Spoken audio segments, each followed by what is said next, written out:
Cante hasta que todo su ser se rinda a Dios y hasta que levante la mirada de aquellos que no saben que Dios es la fuente de nuestro gozo.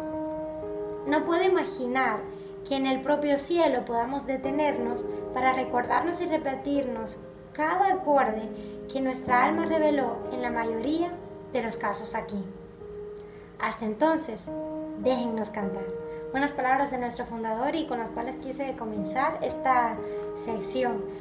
Vamos avanzando y es nuestro segundo día de clases en el Instituto Territorial. Una vez más, me corresponde la tercera sesión y hoy les traigo algo bien interesante que seguro les va a servir de mucho y con lo cual podemos aprender los unos y los otros. ¿Qué elementos determinan un tipo de voz? En la clase anterior estuvimos hablando acerca de los tipos de voces que existen en el mundo, cómo se clasifican las voces femeninas, masculinas y juveniles. Y hoy aprenderemos, ahora bien, qué elementos determinan un tipo de voz. Y es que existen un conjunto de elementos que definen los tonos al hablar y su potencial, rango vocal, los registros vocales, el timbre de la voz, la tesitura, el matiz, el peso vocal y el nivel del habla. Ya vemos que por ahí son unos cuantos detalles que debemos tener en cuenta a la hora de determinar un tipo de voz. Empecemos con el rango vocal. El rango vocal se refiere a la nota más grave y más aguda que podemos ejecutar con nuestra voz. Va de la mano con la flexibilidad vocal. Básicamente, cuanto más flexibles sean tus cuerdas vocales, más rango vocal tendrás. Por eso quiero compartir una imagen acerca de cómo lucen nuestras cuerdas vocales y creo que esto nos acercará un poco a nuestro instrumento. Quizás otros instrumentos los podamos tocar, los podamos ver, pero nuestras cuerdas vocales es algo con lo que contamos nosotros mismos y que tenemos dentro, y quisiera compartirles cómo lucen.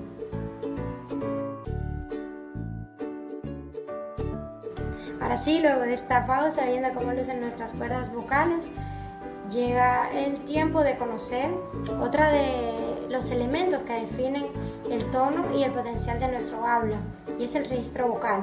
Existen 5 registros de voz, lo que es lo mismo 5 técnicas vocales, y corresponden a las diferentes formas en que los pliegues vocales, de ahí la importancia de saber cómo funciona nuestro instrumento, se colocan y vibran con distintas acciones musculares.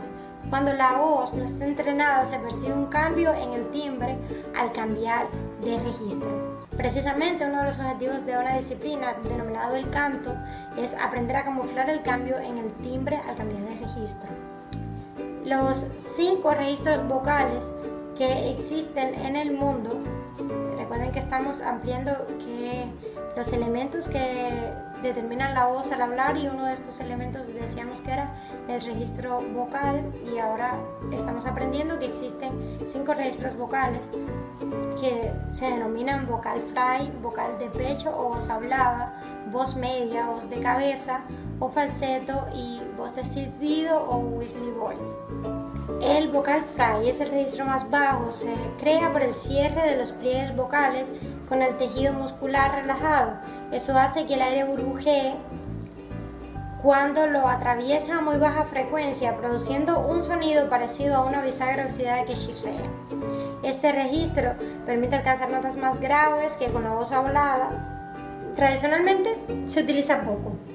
No obstante, hoy en día es bastante frecuente escucharlo en la primera nota de algunas canciones de música comercial. Voz de pecho o voz hablada. La voz de pecho es el registro más empleado al hablar y también al cantar. Los hombres lo utilizan con preferencia al hablar. Cuando se estiran los pliegues vocales debido al movimiento del cartílago tiroides, aumenta la tensión y se hacen más finos sus bordes. La vibración de la voz de pecho se siente en el tórax y las costillas y también en el esternón. Para las notas más graves se contraen los pliegues vocales y eso provoca una vibración en una frecuencia más baja. También se suele hablar de la voz modal, que hace referencia a la voz de pecho junto con vibraciones de voz de cabeza. Voz media.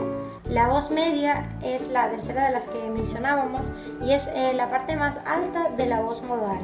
también llamada mezcla. Es la que más emplean al hablar las mujeres y los niños que tienen la voz aguda.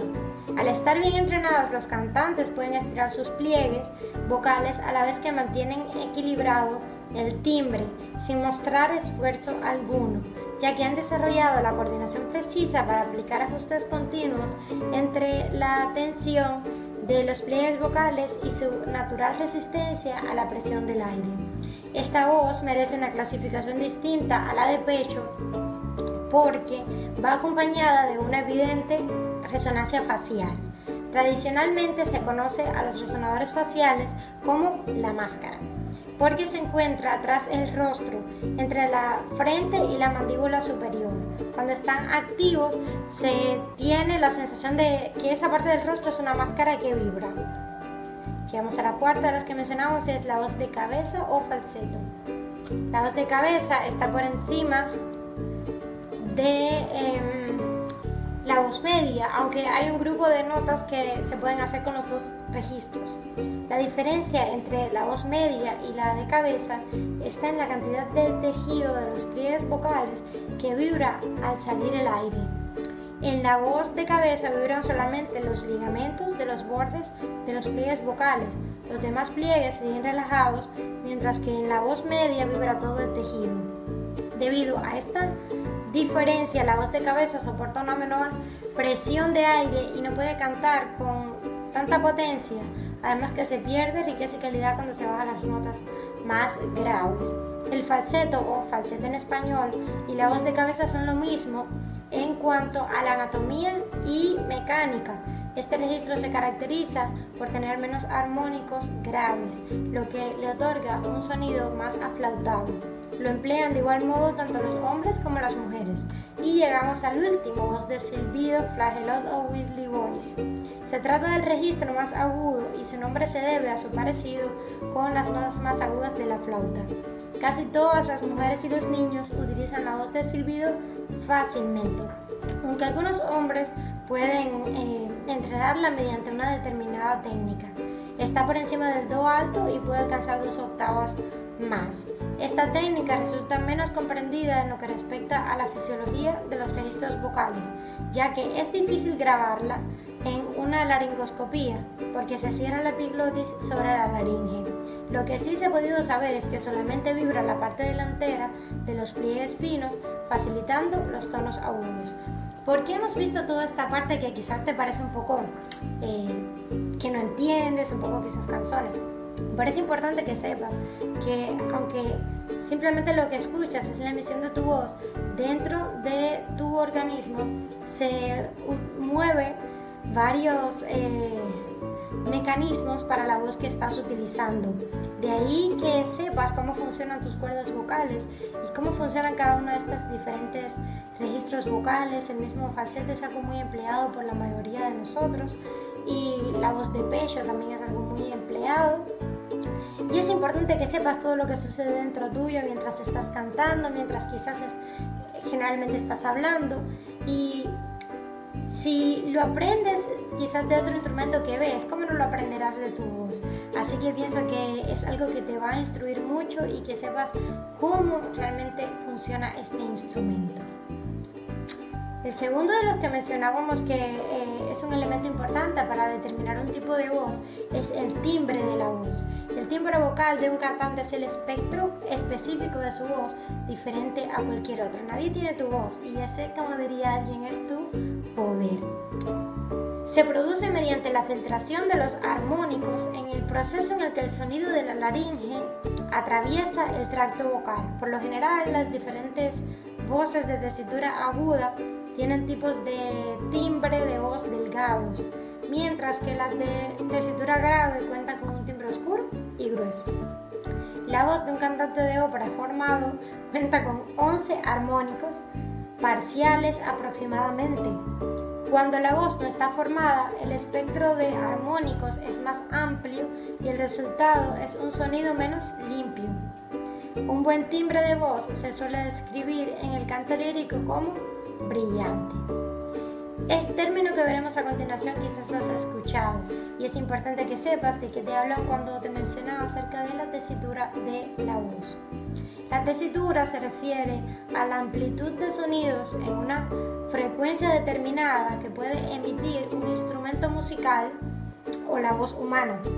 O sea, esto se aplica para tanto la voz humana, que es el instrumento musical humano, como un instrumento musical hecho. Se indica anotando el intervalo de notas que va desde la más aguda a la más grave que se pueda emitir.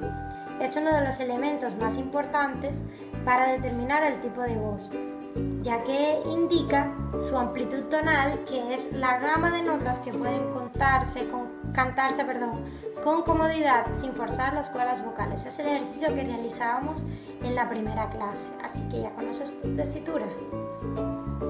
Las características que definen la tesitura de las voces son el timbre, un volumen considerable y un vibrato igualado, además de la posibilidad de variar las intensidades y la agilidad en el canto. Los cantantes de ópera deben alcanzar aproximadamente una tesitura de 2 octavas. El matiz. Se hace referencia a los diferentes niveles de intensidad o de tempo que una determinada música se interpreta. Se distinguen 2 clases de matices, los dinámicos o de intensidad y los agógicos o de tempo. En la terminología musical se conocen como matices dinámicos a los distintos niveles de intensidad en los que se interpretan los sonidos, ya sea uno o varios. Respecto a los matices agógicos o de tempo, se refieren a la velocidad o al ritmo que una obra o parte de ella puede ser interpretada. El peso vocal. El peso vocal constituye uno de los factores más importantes, así que atención, uno de los factores más importantes para clasificar una voz. Se refiere al peso o a la ligereza percibida en una voz de canto. Las voces ligeras suelen estar relacionadas con el término lírico. ¿Recuerdas cuando mencionábamos la clasificación de los diferentes tipos de voces? Muchas de ellas eran soprano lírica, soprano dramática, soprano, y cuando las voces son ligeras suelen estar relacionadas con el término lírico. Así que ahora vamos entendiendo un poco de qué iba todo lo que vimos en la primera clase. Y generalmente son más ágiles y brillantes. Por su parte, las voces pesadas, por su parte, tienen que ver a menudo con el término dramático y son más oscuras y ricas. El peso de la voz también puede afectar a la agilidad vocal. Para las voces pesadas no es tan fácil maniobrar en los pasos floridos, mientras que para las voces más ligeras no tenemos mucho problema para hacerlo. Nivel del habla era otro de los aspectos que decíamos intervenían a la hora de determinar un tipo de voz. Se trata del nivel de la voz cuando se habla naturalmente, dependiendo de sus características físicas. El registro más empleado al hablar suele ser la voz de pecho, especialmente en el caso de los hombres. Las mujeres y los niños, cuando tienen la voz más aguda, utilizan por lo general la voz media al hablar. La voz es un instrumento con el que se nace, por lo que todas las personas tienen tipos de tonos de voz determinados. Para formarse en el canto, lo que hay que hacer es trabajar con ella y descubrir todo su potencial. Y precisamente es eso lo que haremos en esta semana de clases y en todo este tiempo que dura nuestro instituto. Hablemos un poco acerca de las prácticas vocales. Con el paso de los años, la manera de cantar ha ido variando. Por ejemplo, si escuchamos algunas músicas de otra época, incluso escucharemos que los cantantes suenan un poco diferente, y es porque la voz y la práctica y técnica vocal se adecua a los requerimientos de las obras de cada época, de cada tiempo. Por ejemplo, para la polifonía barroca, o sea, la música de este tiempo, se precisaba una voz lisa y abierta. Por otra parte, las diferentes lenguas también condicionan la emisión. A continuación hablaremos sobre las 4 prácticas vocales más conocidas. Ellas se encuentran la práctica moderna, la práctica francesa, italiana y alemana. La práctica moderna. Hacia la mitad del siglo XX surgieron técnicas pedagógicas, o sea, técnicas de enseñanzas nuevas para desarrollar la voz en el canto. Estas nuevas técnicas incorporaron conocimientos científicos gracias a las investigaciones modernas, o sea, un avance en el mundo del canto, con las que se puso de manifiesto que las técnicas antiguas carecían de un verdadero conocimiento de la función vocal.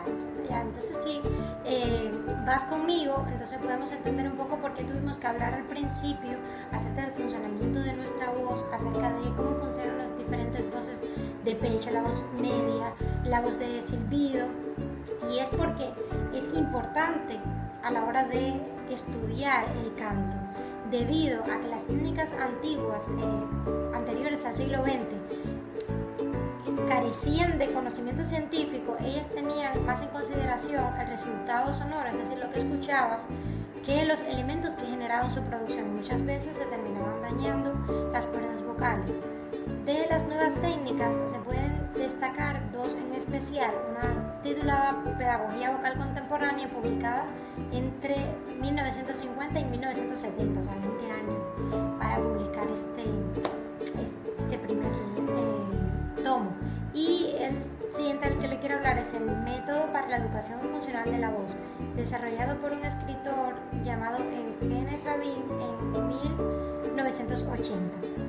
Vamos a ir rápido a la práctica francesa, de la práctica moderna a la práctica francesa. La práctica francesa, en la lengua francesa, la clasificación de las vocales y consonantes es distinta.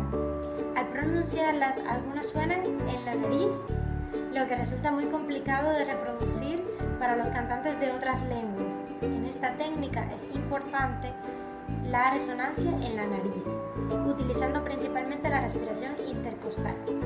Debido a la articulación nasalizada, desciende el velo del paladar, por lo que hay que tener cuidado con esta técnica.